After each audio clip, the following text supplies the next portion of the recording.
On today's show, which teams in the Western Conference have made the most progress towards their goals? Goals can be anything. We'll talk about that on today's Locked On NBA Squad Show West. You are talking ball with the NBA West Squad Show. From the Warriors to the Lakers, the Mavericks to the Nuggets, and everyone else in the West, the local experts of the Locked On Podcast Network bring you all the scoops, breakdowns, and the most comprehensive look at the Western Conference. Trash talk and big takes included. No holding back, we're giving the green light. It's time to talk NBA West. And welcome. You are locked on to the NBA Squad Show West. My name is Nick Engstead, host of the Locked On Mavericks podcast. Yes, still. This is a squad show where we take over the feed of your favorite Locked On team. It's an open invite for any host to talk about anything they want in the NBA's Western Conference. Joining me today from Locked On Thunder, the number one team in the West, Rylan Stiles. From the number 2 team in the West, Joe Molinax, Locked On Grizzlies. From the number 3 team in the West, Locked On Nuggets, Matt Moore. And then the number 6 team in the West, Locked On Clippers, Darian Vizier. Almost got one through 5 there. Gentlemen, we're going to talk about a bunch of different things. We may end up somewhere completely different, but let's start here today. Which team in the West has made the most progress towards their goals? The goals can be anything, right? The goals of the Jazz are different than the goals of the Thunder. But which team do you think has made the most progress at the beginning of the season till now? I think it's tough because if we look at the top of it, right? I think Memphis probably has made the most progress. I think because there was questions about, hey, and now we have number 4. Yeah, we just got number 5. Locked on. There's number Locked 5. on Lakers. Andy Gimnetsky joined the show. Yeah, no, Do we I'm have sorry. all the teams that are in the actual 1 through 6 playoffs? No, unfortunately, number 4 has ISS today, so he's got Jackson, you dirty dog. Into suspension. gotta get that homework done, kiddo. So I think the Grizzlies, have made the most progress because beginning of the season, it was like, can't score in the half court, don't know if they have leadership. Are they really going to be good enough? Yeah, they should be better because they were so bad last year in the injuries. But now it's like, if you look at the overall profile, it's like, hey, this team is top 7 in offense and defense. I'm making the case for Joe here, but Joe, I feel like the Grizzlies have made really big progress from where they kind of started out of the season as far as being a contender. I just want to say that it's nice for the Memphis Grizzlies to be a leading topic on this program. Folks on the Locked On Grizzlies feeds have been complaining that Memphis gets tagged in this stuff, and then it's like a minute and a half, and you move along to, what's going on with Dallas, who Nico Harrison's traded this week. So it's nice to be back in the saddle with you guys here on the Squad Show. I'm sorry, Nick. Darn. We gave your people 90 seconds, Joe. Respectfully, tell them to calm down. Yeah, that's fair. No, I think it's definitely the Grizzlies. You could obviously make an argument for the Thunder because it's hard to say that they're not closer to being an NBA Finals contender, especially given what Dallas did to themselves.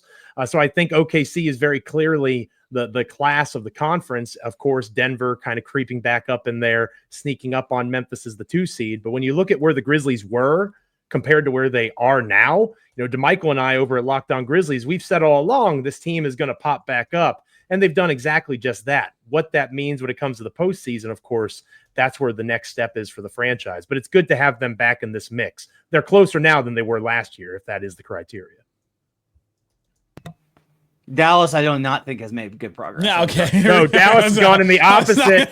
I don't know if I made that clear enough, but Dallas is going backwards in that regard. They've made progress in the sense that they're faster.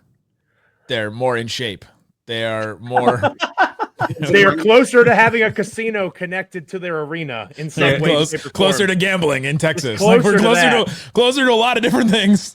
Their BMI. They don't have a lot to do with basketball. No, I was not going to bring up the Mavericks in this because I don't really know I guess their goal is to be competitive right now, and they've zigged while everybody else is zagging, I guess, by just being huge and having a lot of defense, but they're also super injured all the time. So I thought you meant zig, and while everyone else is zagging, as in the zaggers want talent, and the zig usually team a young superstar, right? To go in a different direction. Although I will say, of the 3 principal players in this deal, Anthony Davis, Luka Doncic, and Max Christie has had the best season with his new team so far of those 3.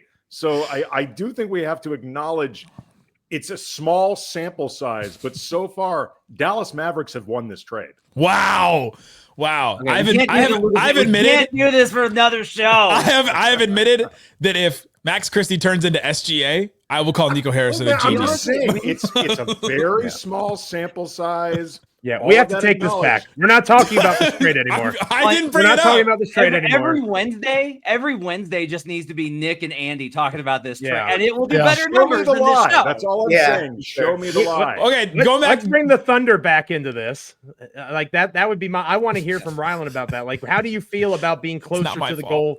Obviously, the Thunder are the class of the conference. Do you think they're closer to the goal of an NBA Finals or is it, just regular season success? Yeah, I mean, if you look at the goals, the Thunder have an all-time great young superstar. They have casinos in their state. They're checking all the boxes here. I tried the pivot, and you're not letting it happen. No, I think that the Thunder have made significant progress toward their goal of winning a championship. Are they actually going to do it? They still have questions to be answered, but the number of questions I think have shrunk from where they were a year ago on this date. Therefore, they've gotten closer to their goal of winning a title with this young core. And they've made necessary changes this offseason, bringing in Hartenstein to finally give you some front court depth, swapping out Giddey for Caruso, and these changes that even amidst all the success, we haven't gotten to see a whole ton. They've still played 0 minutes together fully healthy. There's only been 3 games of the double big stuff. And so there's still room for them to improve over these last few games before the playoffs. That really is encouraging for the Thunder. But ultimately, I mean, every statistical measure tells you that they're a title contender. They are a bona fide title contender. And now it just comes down to, can they actually pull it off? What questions do you think they have answered? I think that they've answered that SGA can be a number one that he did last year in the playoffs, which at this time a year ago, we did have questions about what Shea was going to be. I think that they've answered this defense does translate to the postseason. Like, the defense was not the real reason that they lost to Dallas for as much as PJ Washington went off. I mean, it was just not. And they've proven that they've gotten better on that end. They have a historic defense right now. I think that Mark's proven to be a really top tier coach and that you would kind of trust him to lead an organization. I think that they've also proven that they're willing to adapt and they're willing to change things. I mean, they gave up the 6th overall pick that was once thought of as a part of their core. They went out and signed the biggest contract in club history. They're understanding what it's going to take to make these moves to make their team better. And I think that they have gotten better. And this is going to be something that you can't really know until it actually happens, but they have gotten better at putting guys in position to succeed. Whereas last year, yes, they were the top 3-point shooting team percentage-wise. It was on extremely low volume, and it was really an outcome that stemmed from bad defense, where it was all Shea driving gravity, stationary catch-and-shoot stuff. Guess what? Dallas is not giving up stationary catch-and-shoot looks in the playoffs because nobody is, and they had to go see that. They had to go fail in that and make the adjustments this regular season, where now you've turned Isaiah Joe into a movement shooter. There are still questions of if he can do that in the playoffs and if he can repeat that success, but they're at least trying to make the changes to address that big flaw. Yeah, and like they were 12th in offense to start out. Like they've just climbed offensively. Like the defense continues to be on pace. It's second best all-time era adjusted via Jared Dubin over his Substack. Like, that's ridiculous. That's just stupid how good their defense is. They're so far above everybody else. And the offense is now 6th in schedule adjusted. Like, they're climbing up towards being top 5 in both categories. Clippers, I think, are another one interesting, Darian. Like, the Clippers got off to like a really good start. And we're like, oh, hey, look at the Clippers. And now it's like, Clippers are still here, I guess. Yeah. They're that guest that you didn't think would show. And you're like, you're still here. Do you feel like they hang around? I think they should hang around because Kawhi Leonard's now back. I definitely think that we've overachieved this season, especially if we can end in a top 6 spot. I don't know if we're going to end in a top 6 spot. I think the Clippers could easily be a play-in team, but I just wanted to quickly piggyback off of what you guys were saying. I mean, for Memphis, I think the goal was to get them back to where they were before all the injuries last year, which was a top 2-3 team in the regular season. And then we're going to see what they can do in the playoffs. And they've done that. And then Oklahoma City, as you guys said, getting closer to the title, having Isaiah Hartenstein, and the fact that they've even been able to be so good with Chet out for so long.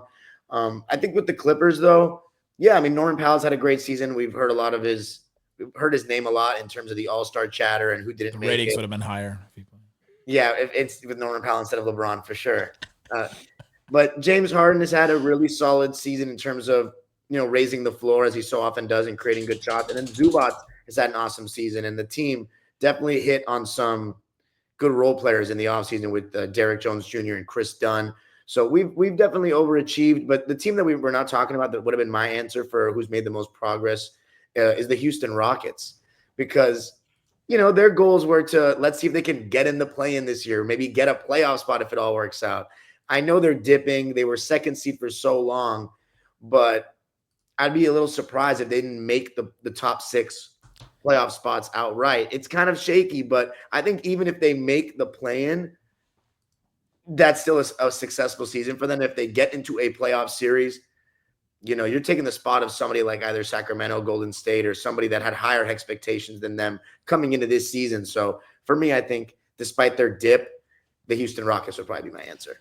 Coming up, what is success for the Houston Rockets and the Memphis Grizzlies? These teams that we've been talking about making progress. We'll talk about that and more coming up. Western Conference Squad Show.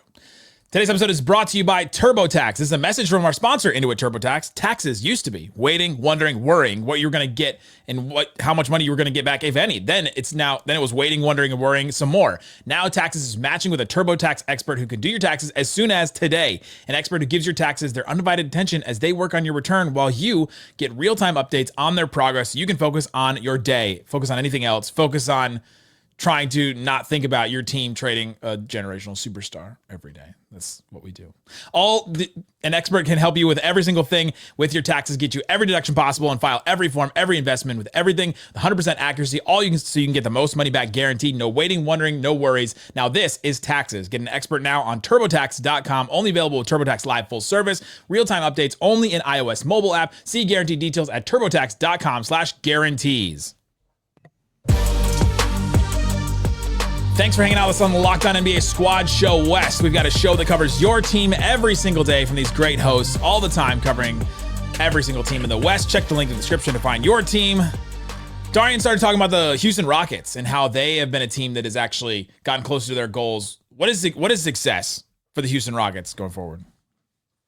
See, I think that they've kind of changed the bar, though. Like, they got off to such a great start, and they've won all these premier games versus the top stuff. So I'm doing tiebreakers because I'm a psycho. And one of the things that I found is the Rockets are in great position with all the teams above them and in terrible position with all the teams below them.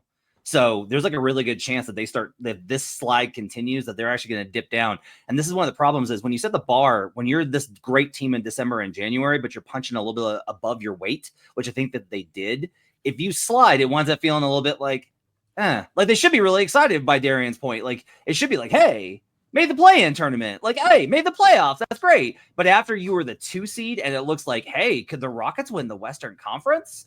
And if they wind up sliding into the play-in and get bounced, or if they lose in the first round, it's going to feel a little bit different. This is one of the problems with not only preseason expectations, but the expectations that get built when you have those kind of starts, I think. And I think the Rockets and the Grizzlies have the same problem in different ways. Like, I think for the Grizzlies, we talk about the Nuggets sneaking up on Memphis. They have Jokic, right? SGA is there with the Thunder. The Lakers now have Luka and LeBron. Like, there's numerous of those great. I'm sorry, Nick. I'm sorry. It helps me make my point. In theory, the Grizzlies have that in Ja Morant, right? Theoretically, and Jaren Jackson Jr. has had a great season. But can either of those guys really be the guy in the playoffs? We haven't seen it from Ja consistently this season, and that makes me nervous. We've talked about that a lot over at Locked On Grizzlies, how to get Morant going again, even with this new look offense.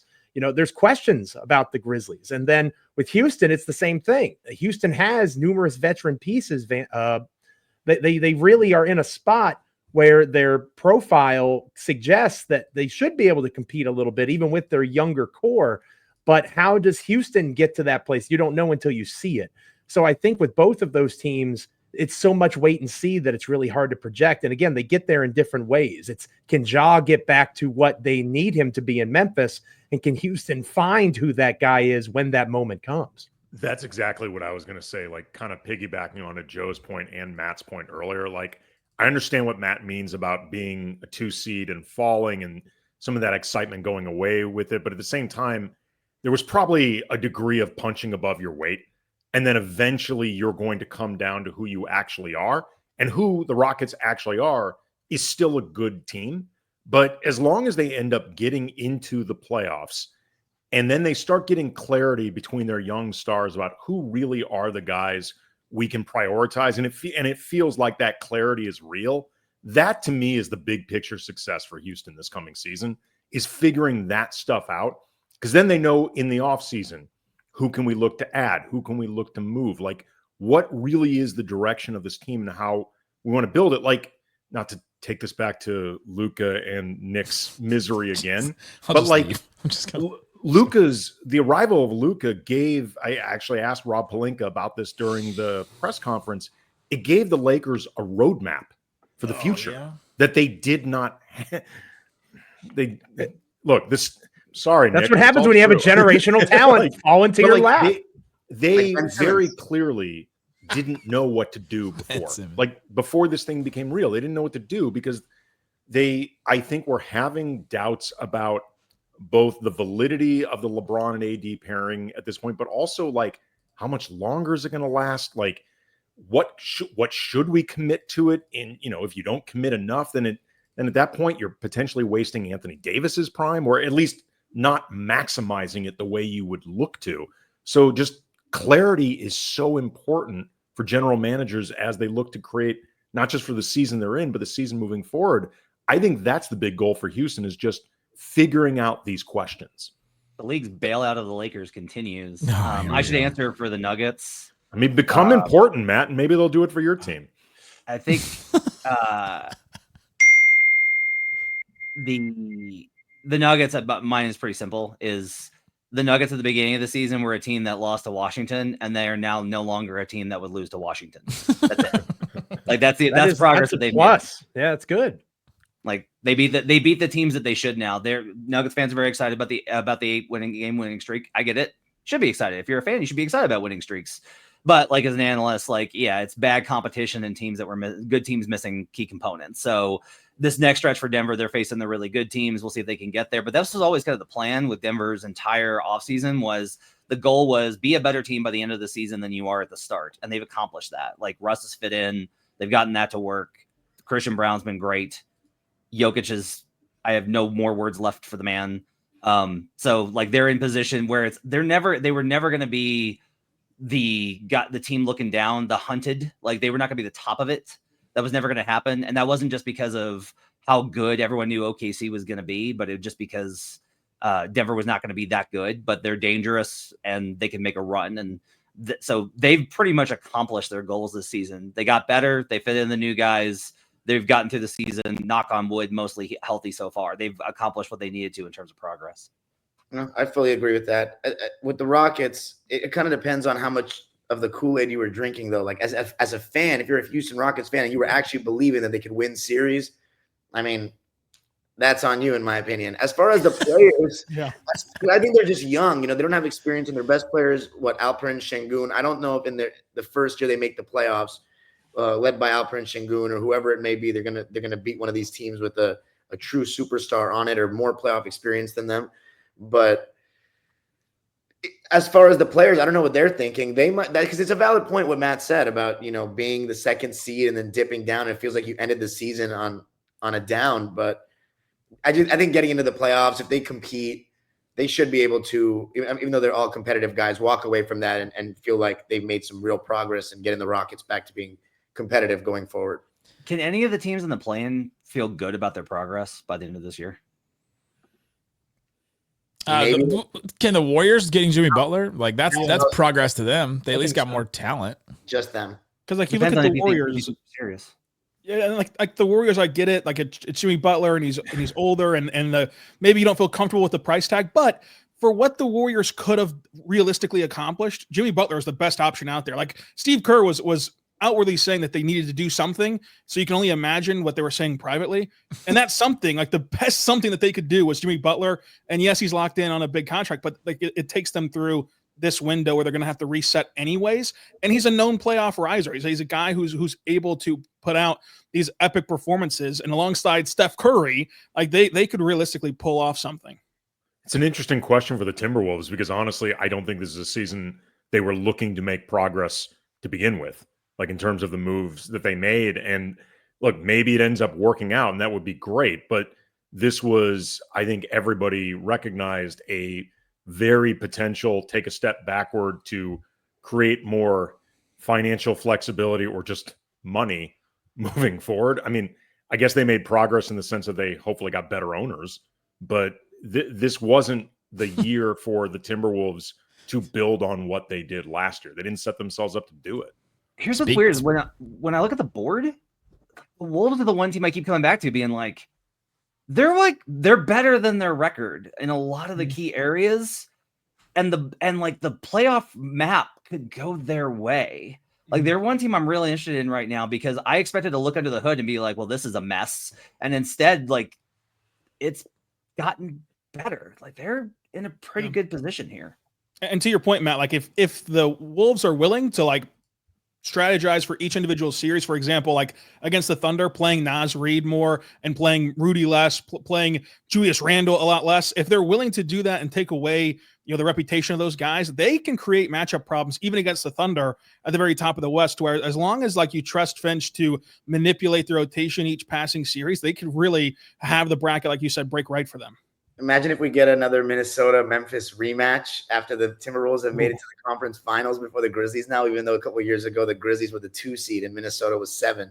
That'd be hilarious. That series was just like the most disorganized but fun series I've seen in the last last 5 years. It wasn't fun at all. I disagree with that take entirely. And you won it. It was very stressful, and it's a reminder of where the team used to be, and that's what makes me the most nervous about the Grizzlies. Again, what is Ja Morant at this point, right? What is Jaren Jackson Jr.? We think he's an all-NBA player. He's shown that level of productivity. What does that mean in the postseason? Because that Jaren, we have never seen in the postseason. How will this work in the playoffs? The Grizzlies have expectations that Houston does not. Like Taylor Jenkins is a really good basketball coach. If Memphis loses in the first round, I think he's gone. That is where Memphis is at in terms of their expectations of winning. And there's just so many questions around your top 2 guys in particular and what they're going to be able to do. Denver doesn't have those questions. The Thunder doesn't have that question. That makes Memphis a really fascinating team to look for going into the playoffs. Coming up, let's get into who has more expectations on the West right now. You just talked about Taylor Jenkins' job is at stake. Who else has expectations like that? Talk about that and more coming up. Today's episode of Locked On NBA Squad Show West is brought to you by Hungry Root. When it comes to grocery shopping and meal planning, I have this problem where I just have too much going on. I'm doing a Squad Show West. I'm doing a Squad Show East. It doesn't matter. People coming up to me all the time talking about this dumb trade. And I don't have time to go to the grocery store. I don't have time to meal prep. I don't have time to do all these other things, stick to my health goals and all that. That's where Hungry Root comes in. With Hungry Root, it's like having a personal shopper and a nutritionist all in one. They take care of my grocery shopping, recommending meals and groceries based on my tastes and health goals, which are great because I need things that will lower my anxiety, things that will lower my frustration in life, and I need something that's high protein as well to offset all this angry working out that I'm doing. Every meal is ready in 15 minutes or less, and I'm talking quick, healthy meals that actually taste great, all delivered straight to my door. It's been a huge time saver, made healthy eating so much simpler. You're going to love Hungry Root as much as we do. Visit hungryroot.com/LockedOnNBA. Use that code LockedOnNBA to get 40% off your first purchase and a free item in every box for life. One free item. That's great. hungryroot.com/LockedOnNBA. That code is LockedOnNBA. Again, 40% off your first box and a free item of your choice for life. hungryroot.com/LockedOnNBA. Code is LockedOnNBA. All right, gentlemen, let's get into more of the West. Joe, with some shocked faces here in the squad about Taylor Jenkins' job on the line in the first round series. I entirely believe it. And I think that should be the case because, again, the Grizzlies have 3 guys that are entering their primes. Jaren Jackson Jr. is about to get, if not a supermax contract, near that number. Oof. They're about to have 3 dudes making hundreds of millions of dollars. If you put the Grizzlies roster, just their salary cap money, and you put it in Los Angeles or you put it in Miami, and you don't look at where the city is and who the team is, you would expect that team to compete for the Western or Eastern Conference Finals. That is the reality that they are now in. And the thing that makes me nervous is they have those 3 guys in Morant, Jackson Jr., and Desmond Bane, and then you're counting on Gigi Jackson, who can't drink yet legally, right? You're counting on numerous guys, Jalen Wells, Zach Edey. The starting 5 for the Memphis Grizzlies is one of the best starting 5s of recent times, and yet 2 of them are rookies. So there's just so much uncertainty. There's this new look offense that they're trying to implement. I think Taylor Jenkins is walking a fine line here. There's a lot to be said for having to accelerate, put the foot on the gas more and more. Can Jenkins compete in the postseason? I think if they get out of the first round, he's fine. I'm not saying it's a Western Conference Finals or bust situation, but if they're the 2 seed and the Minnesota Timberwolves come in, to go off of what we were talking about earlier, and the Timberwolves win that series in 6, I think Jenkins is gone. And Denver and Memphis are the only 2 teams that I think if they lose the first round playoff series, their coaches are fired. That's the only ones I can think of. Denver too? Yeah. If Malone gets bounced in the first round. And so the question with that is that's about the ownership. That's about the management coaching divide. Like Booth and Malone are not on the same page. So that becomes like a whole Game of Thrones with who can get Josh Kroenke's favor and win out. And most of my Denver colleagues are like, Mo will win. He has a stronger relationship with the Kroenkes. And I counter with, but Mo makes more money, which is all Stan Kroenke cares about. And if you offer him a cheaper plan, he will always go in that direction. So yeah, I mean, look, I think the Nuggets cannot go backwards again. They can't go from title, second round, first round. Somebody gets fired if that happens. And there's a crack in the Grizzlies in a similar way when it comes to Zach Edey. Because if you watch the Grizzlies play, as I do pretty regularly, Zach Edey only averages about 20 minutes a game. There's times where he's not utilized at all. And then you see Ware down in Miami, who, if you watch Memphis and how this offense executes, Ware would have made a heck of a lot more sense the way that Memphis runs this offense than Zach Edey. But when Edey's out there with Morant, setting those traditional pick and rolls like Steven Adams used to do, Valanciunas used to do, that's where you see the peak of Ja offensively. So there is kind of again, reading between the lines, Edey as a big being utilized the way that he's being utilized. I don't know that would have been the pick if Taylor Jenkins got the chance to make it. So to a lesser extent, I think that is something that's happening in Memphis too. Joe, I have an instigation thing here. Okay, let's hear it. You can't keep all 3. You know you can't keep all 3. Nobody can keep all 3. You wind up the Suns. You can't do it. It's 2 superstars and then supporting structure. Rylan, your time's coming, but you can wait a little bit. Joe, of the 3, everyone's gonna say Bane. I'm just saying, what if you called Dallas and talked to him about Ja?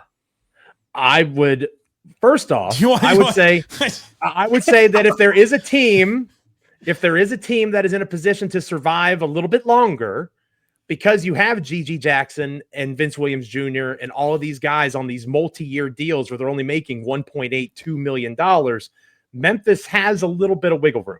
But to your point, Bane is the one that everybody is going to say. Ja Morant 2 years ago was the face of the future of American basketball. He is not that anymore. He just isn't. Now, he could be, right? A couple of viral dunks, and he has a run of 10 good games, and I think the people will fall back into place. But that hasn't happened. I would keep him offline, Joe, if I were you. That's all it takes in America. 10 good games. Ja offline altogether. I mean, people have very short attention spans in America. I don't know if you've noticed that, Nick, but we move on very quickly in this country. Oh, we're not moving on over here. Moving on is not something we do over here. No. Well, except for Dallas, right? I think the answer would be Ja Morant. And I think that you find somebody, whether it's Dallas, whether it's the Brooklyn Nets, somebody that thinks that they can make the fix and rehabilitate Ja. I think that would be the answer. It's not what I would do. I would try to keep those 3 together as long as humanly possible. Let me just say, Nico Harrison would not do his whole culture bit about Luka didn't fit in the culture. We want to find these culture fits and then go get a Ja Morant. Wait a second. Who does Nico have connections to historically? Any Nike athlete ever. Okay, who just released the Ja 2 with cool little diamonds on the side? Who's a known liar? Nico Harrison. Make Mavericks fans root for Ja. This is going to be so good. Again, I want to stress, I want to keep those 3 together. But if I'm having to choose, I'm not saying that it's Desmond Bane or Jaren Jackson Jr.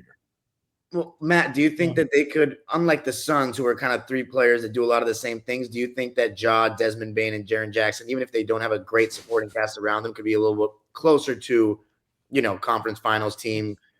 It's just the money, man. The CBA has just destroyed things. Well, the good thing about the Grizzlies, they're not all making 40. until like 3 years from now, right? That was the Suns' problem, and the cap's going to keep going up, so it's a little more tenable. I think to Joe's point, I think it's a little more tenable, but the fact that they hit on all those second round picks is what saves them in the here and now. It's actually a good thing for like 2 more years, and in 2 more years, I don't know, anything can happen in the NBA apparently. So. The Grizzlies are a perfect example of why, at minimum, the CBA needs to be amended so where if you're talking about one of your own players who you drafted, only a certain percentage of it should count against the cap, or there should be some type of maneuvering, because especially a team like Memphis, the small market teams that supposedly the CBA is always trying to fix things for, why are you making them, of all teams, break up the great team that they drafted? They didn't even trade or buy this team. They drafted it. Why on earth would you try to incentivize them having to make a choice between that trio? Like, it makes absolutely no sense. Well, they can keep them in their supporting cast, just won't be that great. And they have the second apron penalties, right? Isn't Boston like way over the tax right now, but they're just doing it because they have the squad? So like the problem is like Zeke Naji was supposed to be Zeke Naji is the 5th highest player on Denver. Think about that. The 5th highest player on the Denver Nuggets is Zeke Naji. They can't offload him. You make one. This is the problem. If you pay all 3 guys and you make one mistake, you make one miscalculation, you're screwed. You got no mobility. You're in the second apron. You can't aggregate salaries. You can't sign guys off the street to fill in minutes. You can't do any of this kind of stuff. You're stuck. That to me is the problem here. It's not about if you plan it perfectly, can it work? It can, but you have to allow for some margin of error, and the CBA allows for 0. Yeah, that's fair. Do you think there's any examples of teams that are in the second apron that have done a good job staying competitive? The Los Angeles Lakers seem pretty good at it. Oh, the Celtics is the best example. Right. In the second apron and still being, you just have to like get all those guys in, right? We'll see. We'll see. They just won a title. They've already succeeded. They put their chips in for the next 3-4 years with these guys. Right. I mean, the question is like, is one title enough for you? Because like that's the problem in Denver. Yes. Is like there's an expectation. Yes, it is. Yeah, I was gonna say absolutely enough. 3 out of the 6 here would say absolutely yes, and even probably us. Well, look, I think even in the case of someone like the Celtics, the answer is still yes, because it's built around 2 of their own guys. Like they did this about as well as you can realistically do in terms of building it. And then we just have to keep perspective. Like, titles are hard to win. Like there's a reason that repeats don't happen often. There's a reason that 3-peats haven't happened in like 20 something years. It's really hard. And I think in rings culture, and I don't mean you, Matt, specifically, I'm just saying broadly, I think we lose perspective on just how difficult it is to win a championship.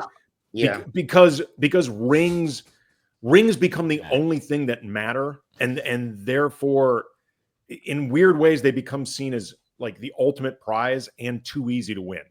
I think the real test is going to be Oklahoma City. Like, if the Thunder can't pull it off, and they can't with this long runway of all these draft picks, and the reason why they're not going to trade for a superstar or not going to go trade for Cooper Flagg is because you want to keep these draft picks, and they keep kicking the can down the road. Oh, now they have 3 2031 picks, because if you make a miscalculation like a Zeke Naji contract, throw a pick with them and get them out of here. And as you pay these guys, yeah, Wiggins, it's been fun, but guess what? Got to go draft another 55th overall pick and hope that he hits. And like, you just give yourselves more bites at the apple of getting these cost-controlled players to supplement your roster at the very top. So the Thunder, who Sam Presti worked very closely with getting the CBA constructed, funny enough, is going to favor draft picks. Who would have guessed that if the Thunder can't pull off a very long runway and their time doesn't come up due, then nobody can pull it off. So the Thunder, I think, will be the case study of what the CBA can do for small markets. For more on that, to follow a team for, I don't know, the next 10 years to see if it works out, go to Locked On Thunder, go to Locked On Grizzlies, all the other ones. Take a look at the link in the description to find your show. Thanks so much for hanging out with us on Locked On NBA Squad Show West.